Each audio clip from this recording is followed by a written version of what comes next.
जांच की मांग कर रहे हैं। देखिए, पहले ही बिहार सरकार ने इसके जांच के आदेश दे दिए हैं और बिहार में नीतीश कुमार जी के नेतृत्व में एक अच्छी सरकार चल रही है। कुछ लोग उस सरकार को बदनाम करने में लगे हैं। जो लोग वोट से पराजित नहीं कर सकते वो इल्ज़ाम लगाकर नीतीश कुमार जी की सरकार को बदनाम करना चाहते हैं। लेकिन सरकार फर्म है पूरी तरह से। चाहे ब्रह्मेश्वर मुखिया हत्याकांड हो, सरकार ने उनके परिवार की मांग पर सीबीआई जांच के आदेश दे दिए हैं और कोई भरम किसी को पालने की ज़रूरत नहीं है।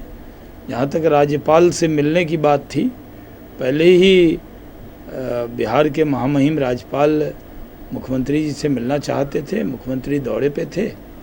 जैसे ही वो पटना आए, ये करीब 10 दिन पहले से ये तय था कि उनको राज्यपाल से मिलना है और राज्यपाल से जो उनकी मुलाकात हुई है, उस मुलाकात में कोई कानून व्यवस्था का विषय लेकर नहीं, बल्कि ये एक कटसी मीटिंग है जो पहले से तय थी।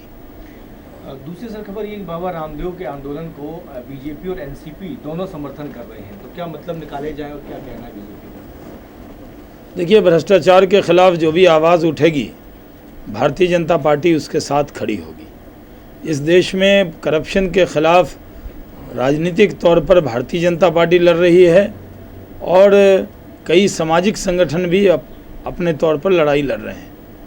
हमारे संगठन अलग हैं, लेकिन मकसद एक है कि भ्रष्टाचार इस देश से समाप्त होना चाहिए और इसमें कोई राजनीति नहीं है। इस देश में आम आदमी की सोच है कि भ्रष्टाचार को जड़ से ख़त्म करना चाहिए और मुख्य विपक्षी दल होने के नाते भारतीय जनता पार्टी अपनी जिम्मेदारी समझती है कि हम देश में भ्रष्टाचार के खिलाफ लड़ाई को और तीखी करेंगे। आपको लगता है कि एनसीपी आपके करीब आ रही है, अच्छा संकेत है? नहीं, अभी किसी के करीब या दूर आने का सवाल नहीं है। सवाल अभी देश का है। जो लोग भी इस देश को बचाना चाहते हैं, आज जिस तरह से देश की हालत है, इकोनॉमिक स्लो डाउन है, पूरी तरह से कोई इंडस्ट्री नहीं लग रही, अपने उद्योगपति बाहर जा रहे हैं, रुपया कमज़ोर हो रहा है, महंगाई बढ़ रही है और देश संकट में है। इसको लेकर हर देश से मोहब्बत करने वाला आदमी चिंतित है। इसलिए भारतीय जनता पार्टी इस मुद्दे को लेकर पूरे देश में बड़ा आंदोलन चलाने की योजना रखती है। एक सवाल ये है कि उत्तराखंड के आला नेताओं के साथ अध्यक्ष जी गडकरी जी ने कल बैठक की है, वहाँ हरक सिंह रावत नाराज हैं और खबर ये कि 5 विधायक उनके साथ हैं। क्या बीजेपी उनको तोड़ कर सरकार बनाने की कोशिश कर सकती है, कर रही है, या चर्चा क्या हुई है? अभी इस तरह की कोई योजना नहीं है। ये सही है कि उत्तराखंड में कांग्रेस की स्टेबल गवर्नमेंट नहीं है, उन्होंने बहुमत ज़रूर प्राप्त कर लिया है, लेकिन सरकार स्थिर नहीं है। शर्मा जी, कल ही यूपी प्रदेश के अध्यक्ष लक्ष्मीकांत वाजपेयी ने कहा था कि वो कन्नौज में अखिलेश यादव की पत्नी के खिलाफ अपना कैंडिडेट नहीं देंगे, लेकिन आज बीजेपी ने ऑफिशियली घोषणा कर दी है। क्या स्टेट और केंद्र में कोई मतांतर है या कोई गैप है? क्या कहा आपने? क्वेश्चन क्या पूछा? उन्होंने कहा था कि कन्नौज में डिम्पल यादव के खिलाफ कोई भी उम्मीदवार नहीं देगी, लेकिन आज यहाँ से केंद्र से एक उम्मीदवार का वहाँ पे नाम और उन्होंने कहा था हमारी प्राथमिकता स्थानीय निकाय चुनाव है। आज पार्टी ने जगदेव सिंह यादव को उम्मीदवार घोषित किया, लेकिन अभी ताजी खबर ये है कि वो पर्चा दाखिल नहीं कर पाए, देरी हो गई। तो क्या लगता है मतभेद के चलते इतनी आखिरी वक्त में तय हुआ? कोई मतभेद नहीं है। उम्मीदवार जो दिया जाता है लोकसभा विधानसभा का, वो केंद्रीय चुनाव समिति तय करती है, केंद्र तय करता है और केंद्र ने तय किया कि हम उत्तर प्रदेश में, कांग्रेस तो लड़ाई लड़ नहीं रही थी, सिर्फ विधानसभा में कांग्रेस ने जो सपा और विरोधी मत है उसको बांटने का काम किया, इसीलिए चुनाव लड़े थे वो। कांग्रेस और सपा के लोग तो आपस में मिलकर ही केंद्र में और राज्य में हैं, इसलिए भारतीय जनता पार्टी का समाजवादी पार्टी से कोई समझौता न है और न कभी होने वाला है। लगता है कि बहुत देरी कर दी तय करने में, जल्दी होता तो कुछ फायदा मिलता। फ़ायदा नुकसान तो बाद में पता करेंगे।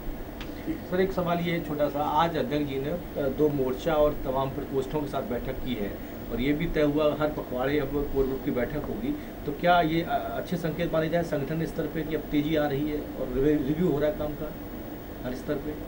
नहीं, अध्यक्ष जी तो शुरू से ही बहुत बढ़िया संगठन चला रहे हैं और नितिन गडकरी जी के नेतृत्व में भारतीय जनता पार्टी ने बहुत तरक्की की है और आगे भी पूरी उम्मीद है कि संगठन को और चुस्त दुरुस्त किया जाएगा। ये आडवाणी जी के ब्लॉक बम का असर तो नहीं कि 15 दिन में कोर ग्रुप बुलाने की बात की जा रही है, सबकी राय ली जाएगी? नहीं, आडवाणी जी का तो आशीर्वाद संगठन को रहता ही है और आडवाणी जी के अनुभव का आशीर्वाद का लाभ भारतीय जनता पार्टी को हरदम मिलता रहा है। एयर इंडिया की स्ट्राइक को महीना हो गया, लेकिन आम आदमी की फिक्र करने को ये सरकार तैयार नहीं है। जिस तरह से लोग परेशान हैं, हमें उम्मीद थी कि सरकार खुद प्रधानमंत्री दखल देंगे और आम आदमी की परेशानी को दूर करेंगे। आज एयर इंडिया से जिन लोगों ने टिकट लिया, जो गर्मी की छुट्टी में बाहर जाते हैं, उनकी होटल बुकिंग हो जाती है, नई होटल बुकिंग मिलती नहीं है और एयर इंडिया की कई फ़्लाइट कैंसिल हो रही है, जिससे आम आदमी को बहुत सारी दुश्वारी का सामना करना पड़ रहा है। प्रधानमंत्री को दखल देना चाहिए और इस विषय पर आम आदमी को राहत देने वाला कदम एयर इंडिया को उठाना चाहिए। और क्या है? फिर से ले लीजिए। सर 35 लाख खर्चा दिखा रहे हैं टॉयलेट में, लगता है देखिए, इकोनॉमिक स्लो डाउन है, आज भारत की आर्थिक स्थिति अच्छी नहीं है, लेकिन सरकार के न तो मंत्री दौरा कम कर रहे हैं, न मंत्रियों की गाड़ियां कम हो रही हैं, न सरकार के खर्चे कम हो रहे हैं, न सरकार की बड़ी बड़ी तस्वीर लगनी बंद हुई है। यहाँ तक के लाखों रुपए लगा के टॉयलेट बनाए जा रहे हैं। वो प्लानिंग कमीशन जो 26 रुपये में आम आदमी को अमीर मान लेता है, वो 26 से लेके 35 लाख रुपए तक खर्च कर दे रहा है टॉयलेट बनाने में, क्योंकि उनको आम आदमी की कोई फिक्र नहीं है। प्लानिंग कमीशन में बैठे लोग ने गरीब आदमी के बारे में, आम आदमी के बारे में किताबों में पढ़ा है, उन्होंने कभी जाकर कुछ देखा नहीं है, इसलिए आम आदमी से दूर है प्लानिंग कमीशन। प्लानिंग कमीशन के अंदर आम आदमी के रिप्रेजेंटेटिव पहुंचने चाहिए, न कि जो किताबों में गरीबों को जानते हैं वही प्लानिंग कमीशन में बैठकर गरीबों के बारे में निर्णय कर रहे हैं।